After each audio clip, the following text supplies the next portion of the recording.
Welcome to the deep dive, where we unpack complex topics and really pull out the key insights for you. That's right.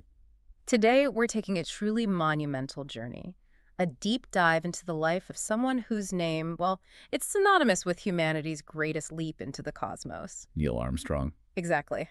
You know the name, you know the quote, but do you really know the story? The path that led him to that incredible moment. That's what we're diving into. Our mission today is to give you a full picture of Neil Armstrong, the first person on the moon, and, the whole era that got him there. We'll look at his personal journey, the geopolitics driving things. And yeah, we'll even touch on some of those persistent mysteries and conspiracy theories around the mission. Get ready for maybe an aha moment or two. Definitely. This one is, well, truly out of this world. Okay. So let's start at the beginning. The quiet origins of this pioneer. Neil Armstrong, born in Ohio, 1930, grew up in a, let's say, somewhat rural setting. Pretty much, yeah. His father, Stephen, worked for the state government, so he traveled a bit for work. Neil spent a lot of his early time with his mother, Viola. And he was known for being quiet, right? Bookish? Very much so. Preferred reading, learning how things worked. His younger brother was more the, run around outside type. Neil was more introspective.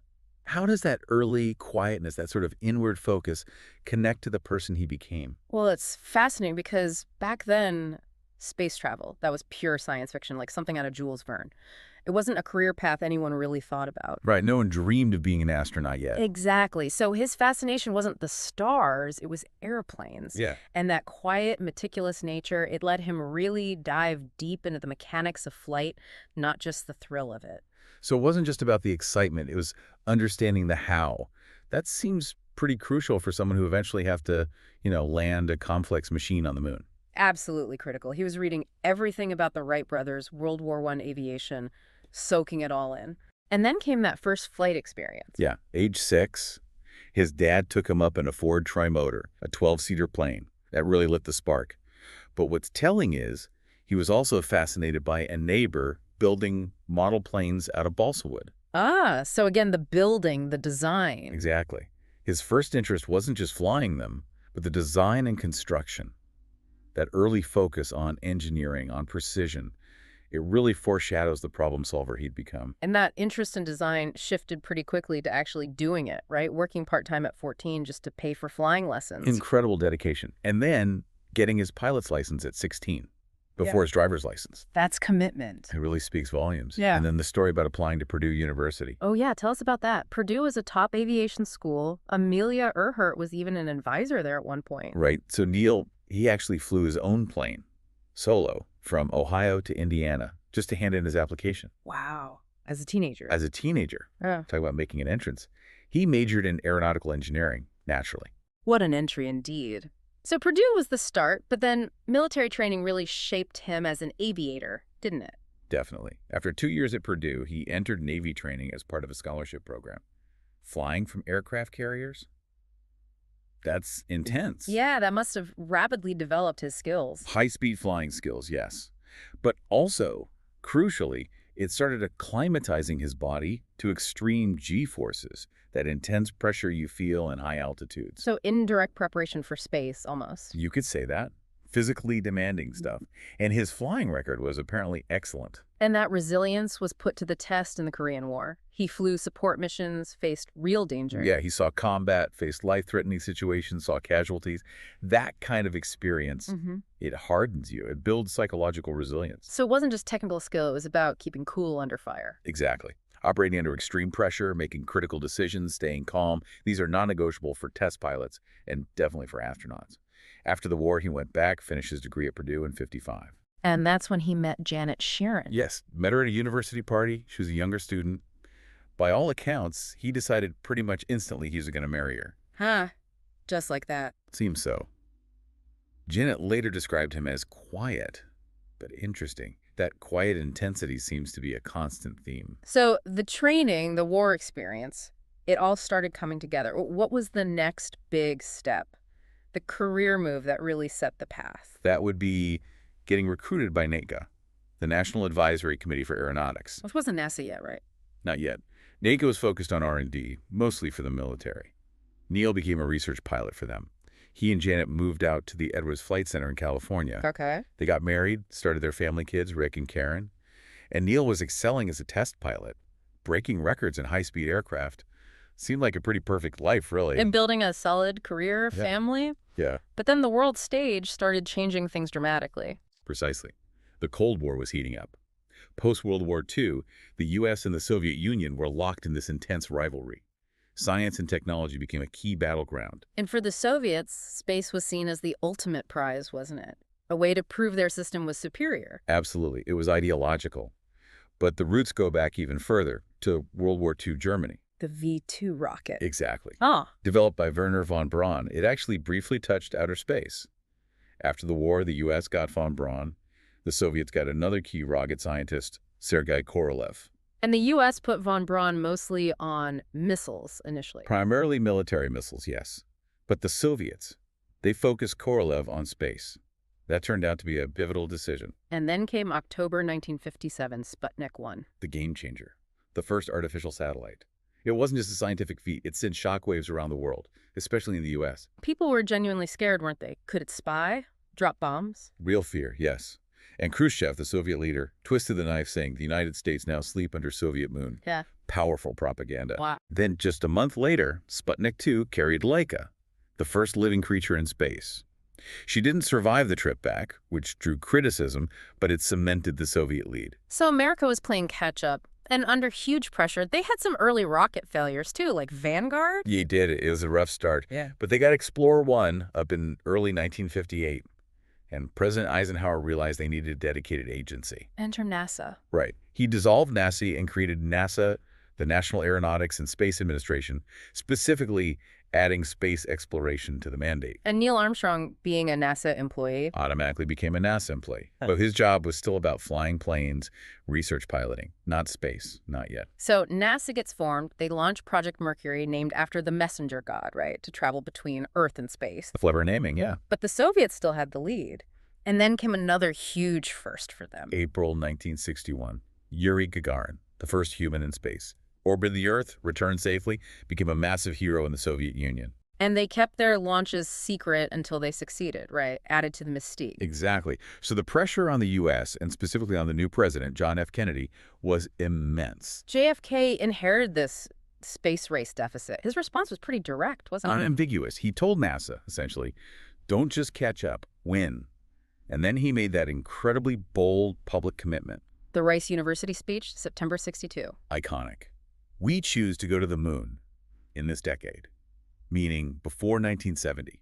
That speech unlocked massive funding for NASA and created this incredible sense of urgency. And that directly led to Project Apollo, named after the god of sun and light. Apollo, twin brother of Artemis, symbolizing light going to the moon. The mission was crystal clear. Land humans on the moon, bring them back safely. But for Neil, this huge professional step towards Apollo coincided with something deeply personal. Yes, a terrible tragedy.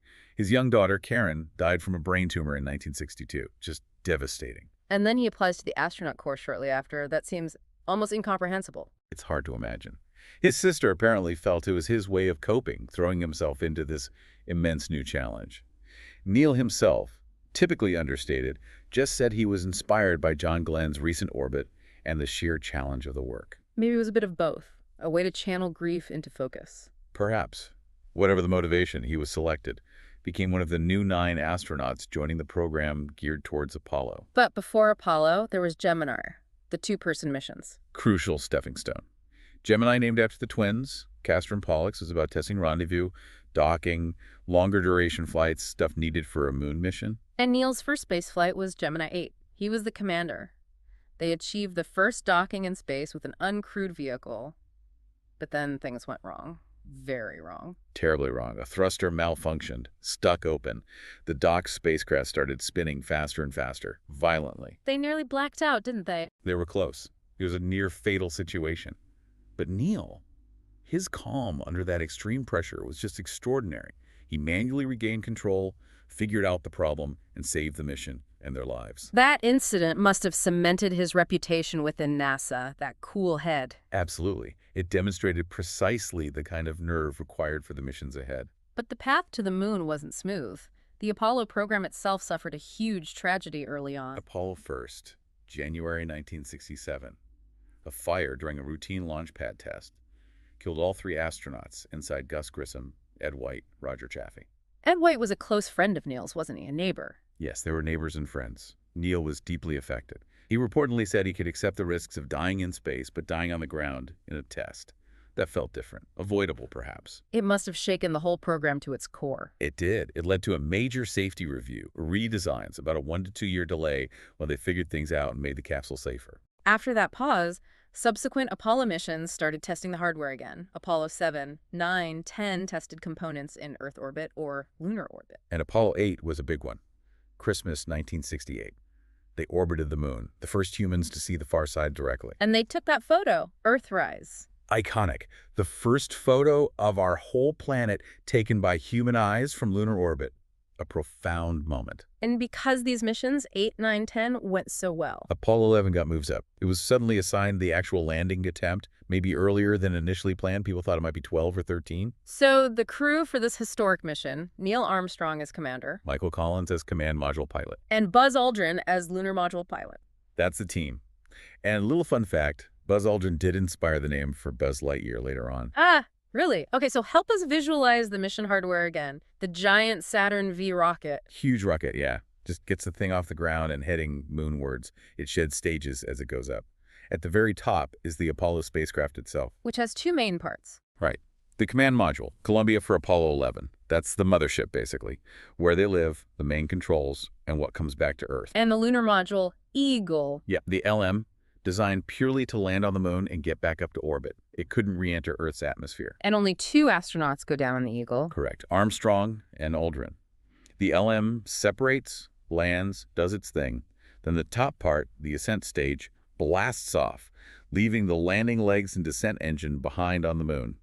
It docks back with Columbia in orbit. And Michael Collins stays in Columbia the whole time. Orbiting the moon alone, which led to him being called the loneliest man in the world, especially when he was on the far side, totally out of radio contact with Earth and the LM. Wow. Okay, so 2 guys landing. That led to a pretty big debate, didn't it? Who gets out first? Oh yeah, huge debate. Internally at NASA and huge public interest. Buzz Aldrin, technically the lunar module pilot, kind of expected it might be him based on precedent from Gemini spacewalks. But NASA chose Neil. What was their reasoning? Well, officially, there were a couple of things. One was technical. The way the LM hatch opened and where the commander stood, on the left, made it physically easier for Neil to get out first. Okay, a practical reason. And there was also seniority. Neil was from an earlier astronaut group, seen as more senior. But there was also that rumored, unofficial reason. The politics. Sort of. A senior NASA figure later suggested that Neil, being a civilian, not military like Buzz, made him a better symbol for all mankind. Plus, his legendary calm demeanor probably didn't hurt. Interesting. How did Buzz take it? By all accounts, professionally, he accepted the decision. And Neil himself was very clear it wasn't his decision to make. He trusted the process and his crew. So the crew set, the orders decided, final preparations must have been intense. Incredibly intense, Yeah. especially for Neil. He spent a huge amount of time practicing the manual lunar landing in simulators. He knew that was the riskiest, most critical part. He even survived a simulator crash during training, right? The lunar landing training vehicle. He did. Ejected just seconds before it exploded. That calm under pressure again. Unbelievable. Okay, launch day, July 16th, 1969, Cape Kennedy, Florida. What a scene. 500,000 people watching nearby, thousands of media from around the world, immense pressure on NASA, on America. Especially with the Vietnam War ongoing, this felt like something different, a symbol of hope. Definitely. A unifying moment, potentially. And Neil's wife, Janet, famously told NASA no champagne celebrations until they were safely back. A reminder of the danger. And that weird coincidence with David Bowie's Space Oddity. Yeah, released just 5 days before launch. The BBC actually banned it temporarily because the song's about Major Tom getting lost in space, and they thought it was a bad omen. Wow, talk about timing. Okay, fast forward 3 days, they're orbiting the moon. July 20th, 1969, landing day. The whole world is watching, an estimated 500 million people on TV. Unprecedented. And the landing itself wasn't exactly smooth sailing, was it? Not at all. They had computer alarms going off, program alarms, 1202, 1201, that nobody fully understood at the time, though mission control told them to ignore them. Stressful. Very. Plus, judging altitude and distance was hard. The reflected sunlight washed things out. Neil had to use the shadows of boulders to gauge things. And they weren't heading for the planned spot. No, they were overshooting the planned landing zone in the Sea of Tranquility, heading towards a field littered with big boulders, some the size of cars. So Neil had to take over manually. He did.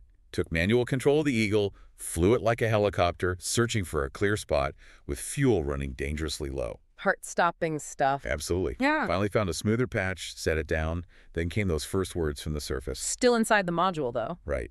Houston, Tranquility Base here. The Eagle has landed. Just iconic. But they didn't hop right out. No, there was about a 6-hour wait planned, but they requested to shorten it. Still, it was a few hours. They needed to run checks, prepare the cabin for the EVA, and be ready for an immediate emergency liftoff if something was wrong with the lander. Makes sense. Okay, then the hatch opens. The TV camera is on the outside. Neil backs out carefully, starts down the ladder, describing the surface dust. It's fine and powdery. And then that moment. Left foot touches the surface. Right hand still on the ladder. And he says it. That's one small step for man, one giant leap for mankind. Chills. Every time. Did he plan it meticulously? He always downplayed it, said variations of the idea had been floating around, but the final wording just sort of came to him as he was about to step off. Very humble about it. Okay, first step taken. But they didn't have much time out there, did they? Very limited.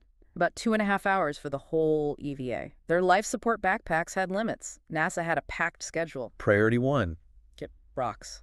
Lunar samples, that was crucial. Get some rocks bagged up quickly, just in case they had to leave in a hurry. Scientific gold. And Buzz Aldrin came down about 20 minutes after Neil. Yep, became the second person on the moon. Then they got busy, setting up experiments, like the laser reflector, which we still use today to measure the Earth-Moon distance precisely. And collecting more samples, they found new minerals. 3 new minerals never seen on Earth. One was named Armalcolite, A. Armstrong, A. Aldrin Collins. A nice tribute. Very cool. What about the symbolic stuff? The flag.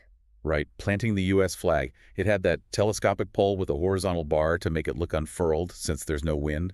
The wave you see in photos is just how it was folded and deployed. Good clarification. And the phone call. First phone call between Earth and the Moon with President Nixon. Quite a moment. And they left things behind, too. Yes, a memorial package. Medals honoring the Apollo 1 crew, Soviet cosmonauts Gagarin and Komarov who had died, and a small silicon disc with goodwill messages from leaders of 73 countries, including King Rama X of Thailand. Wow, connecting back to that Thai visit later. And a surprising photo fact. Yeah, Neil had the main camera most of the time. So there are actually very few full-body pictures of him, the first man on the moon, actually on the moon. Most of the famous shots are of Buzz Aldrin. Including the footprint. That famous boot print photo. That's Buzz Aldrin's footprint.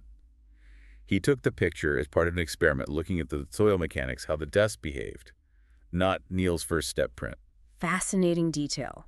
Okay, mission accomplished on the surface. They blast off, rendezvous with Collins, head home, splash down. Safe splashdown in the Pacific, near Hawaii, recovered by the USS Hornet. But they didn't just walk off the ship, right? Quarantine. Right, 21 days in quarantine, just in case they brought back any moon germs. Oh! A precaution, thankfully unnecessary. And then the celebrations must have been unbelievable. Absolutely off the charts. Huge ticker tape parades in New York, Chicago, Los Angeles. Millions cheering. It was this massive unifying moment for America and really for the world. A needed moment, given everything else going on. Frank Sinatra singing Fly Me to the Moon at one event. He did in Houston.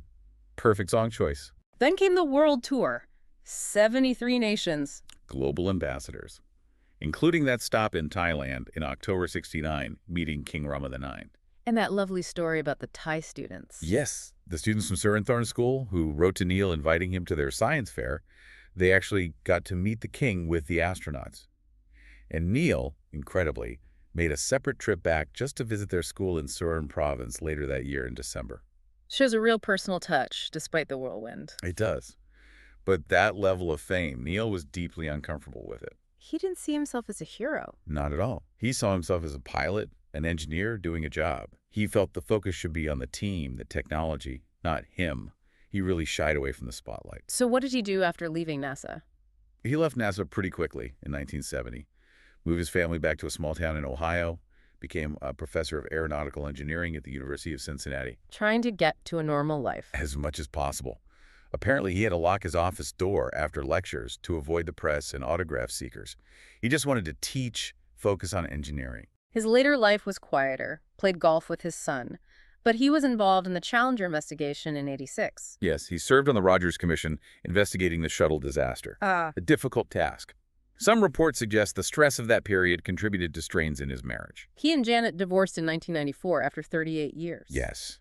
He remarried later that same year to Carol Held Knight.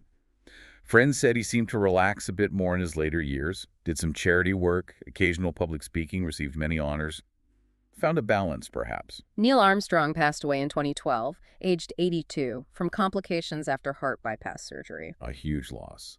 His funeral was in Ohio, a memorial service in D.C. Buzz Aldrin and Michael Collins were there. President Obama offered condolences. Fly Me to the Moon was performed again, a fitting tribute. And the research center at Edwards Air Force Base was renamed for him. The Armstrong Flight Research Center, a place where he'd done so much pioneering work as a test pilot. Full circle. His passing marked the end of an era. The Soviets' moon program had faded after their chief designer Korolev died back in '66. Right, and the U.S. flew more Apollo missions, 12, 14, 15, 16, 17. But Apollo 17 in December 1972 was the last time humans walked on the moon. Apollo 17 also gave us that blue marble photo, the full Earth. That's the one. Yeah. Became incredibly famous, even in iPhone wallpaper later. Uh-huh.